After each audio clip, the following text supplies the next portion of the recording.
16% অনুসারে যে কয়জন বিচারপতি ধর্মীয় সংখ্যালঘুদের জন্য যুক্তিযুক্ত হয় তাদের নিয়োগ প্রদান করার জন্য রাষ্ট্রকে অনুরোধ করছি।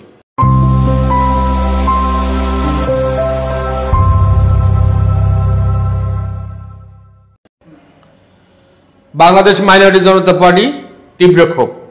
সম্প্রতি বাংলাদেশ সুপ্রিম কোর্টের হাইকোর্ট বিভাগে 25 জন বিচারপতির নিয়োগ প্রদান করা হয়েছে, কিন্তু অতীব দুঃখের বিষয় এটা লক্ষ্য করা গেল যে তার মধ্যে এদেশের 3 কোটি ধর্মীয় সংখ্যালঘু সম্প্রদায়ের মধ্য থেকে কাউকে যোগ্য হিসেবে খুঁজে পাওয়া গেল না।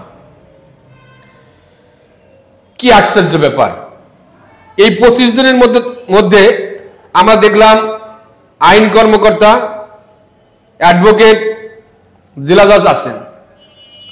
বিষয়টা এমন নয় যে কম্পিটিটিভ একটা পরীক্ষার মাধ্যমে এই 25 জন বিচারকের সিলেকশন প্রসেস শেষ করা হয়েছে।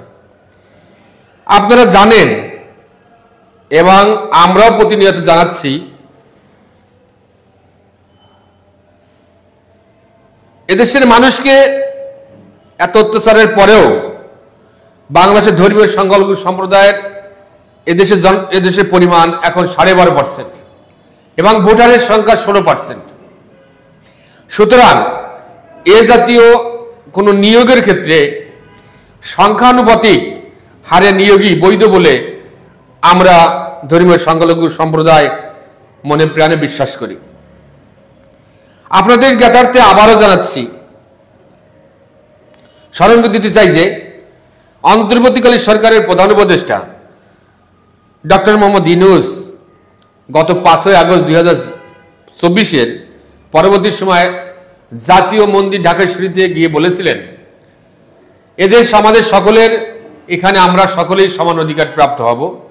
এমন আমি গ্রামীণ ব্যাংক চালু করেছি, এমন নয় যে আমি আমার সেবার ক্ষেত্রে যখন গ্রামে গিয়েছি, মানুষের কাছে গিয়েছি, তখন শুধুমাত্র ইসলাম মুসলমানদের সহায়তা করেছি, অন্য কোনো ধর্মের সহায়তা করেছি, বিষয়টি কিন্তু এমন নয়।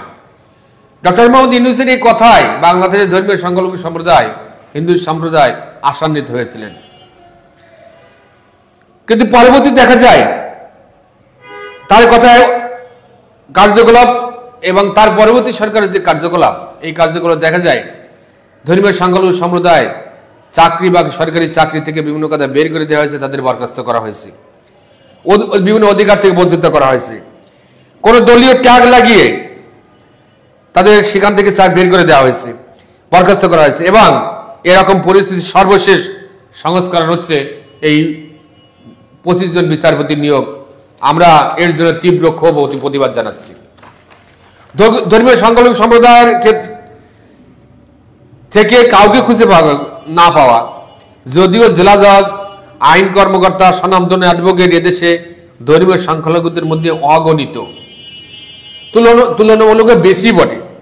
সুতরাং এ ধরনের নিয়োগ রাষ্ট্রীয় অধিকার প্রশ্নে বঞ্চিতদের মধ্যে ক্ষোভের সৃষ্টি করে। রাষ্ট্র যেহেতু সকলের, সুতরাং রাষ্ট্রকে সবসময় প্রমাণ করতে হবে তারা নিরপেক্ষ। আমরা বাংলাদেশ মাইনরিটি জনতা পার্টি নির্যাতিত, নিপীড়িত, অধিকারবঞ্চিত মানুষের কথা বলার জন্য রাজনীতি করতে এসেছি। সুতরাং আমরা আমাদের দলের পক্ষ থেকে এহেন অপরিণামদর্শী যত নিয়োগের তীব্র প্রতিবাদ জানাই এবং প্রয়োজনে যত তাড়াতাড়ি সম্ভব 16% অনুসারে যে কয়জন বিচারপতি ধর্মীয় সংখ্যালঘুদের জন্য যুক্তিযুক্ত হয় তাদের নিয়োগ প্রদান করার জন্য রাষ্ট্রকে অনুরোধ করছি। তা না হলে রাষ্ট্রের প্রতি ধর্মীয় সংখ্যালঘুদের একটি ভ্রান্ত ধারণা সৃষ্টি হবে, যা রাষ্ট্রের জন্য কোনোভাবেই মঙ্গলজনক নয়। সাথে সাথে রাষ্ট্র পরিচালনার জন্য নির্দিষ্ট কিছু সময়ের জন্য যারা দায়িত্বপ্রাপ্ত হয়ে থাকেন তাদের অনুরোধ করছি, সবসময় 5 আগস্ট 2024 কথা স্মরণ রাখতে। দেশটা কারো বাপের নয়।